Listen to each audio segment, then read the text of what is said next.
समय के साथ ये है पाटनगर न्यूज, साहस सच दिखाने का। वक्फ संशोधन अधिनियम के खिलाफ दायर याचिकाओं को लेकर याचिकाकर्ता पारुल खेरा की ओर से अधिवक्ता विष्णु शंकर जैन ने सुप्रीम कोर्ट में कहा, क्योंकि इस कानून की संवैधानिक वैधता को चुनौती दी जा रही है और ये कानून सभी पर लागू होता है, इसीलिए इससे जुड़ी सभी याचिकाओं को एक ही हाई कोर्ट में स्थानांतरित किया जाना चाहिए। वर्तमान में वक्फ अधिनियम 1995 से जुड़ी करीब 120 याचिकाएं पहले से ही लंबित है, इसीलिए हम मांग कर रहे हैं कि इन सभी याचिकाओं को एक कॉमन हाई कोर्ट को भेजा जाए, 5 जजों की विशेष पीठ का गठन हो और मामले की सुनवाई दिन प्रतिदिन की जाए। देखिए, वक्फ एक्ट 1995 को लेके जो प्रावधान अभी रह गए हैं इस अमेंडमेंट एक्सरसाइज से, उसको हमने चुनौती दी है।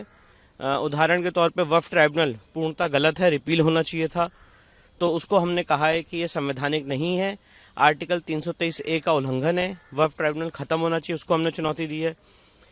सेक्शन 89 में ये प्रावधान है कि आप वक्फ बोर्ड को नोटिस देंगे कोई भी केस फाइल करने से पहले, उसको हमने चुनौती दी है।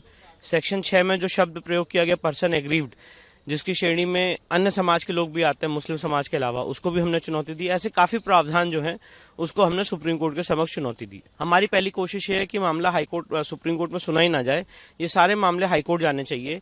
आज से 7 साल पहले सुप्रीम कोर्ट में 2 याचिकाएं फाइल की गई थी, 2018 में और 2020 में, और दोनों में सुप्रीम कोर्ट ने कहा कि आप ये बात हाई कोर्ट में उठाइए। एक्ट की एक्सरसाइज को जब कॉन्स्टिट्यूशनल वैलिडिटी को चैलेंज किया गया था, तो वही कानून सारे लोगों के लिए लागू होना चाहिए। और ये सारे मामले मेरा ऐसी मांग है कि हाई कोर्ट भेजने चाहिए, एक कॉमन हाई कोर्ट में ऑनरेबल सुप्रीम कोर्ट भेज दे। 120 याचिकाएं ऑलरेडी वक्फ एक्ट 1995 को लेके ऑलरेडी अंडर चैलेंज है, तो एक कॉमन हाई कोर्ट में भेज दिया जाए, 5 जज की बेंच बना दी जाए और वहां पे उसको डे टू डे उसकी सुनवाई हो जाए। हमारी तो पूरी उम्मीद यही है कि ये सारे मामले हाई कोर्ट भेजे जाएंगे और उसकी सुनवाई हाई कोर्ट में होगी।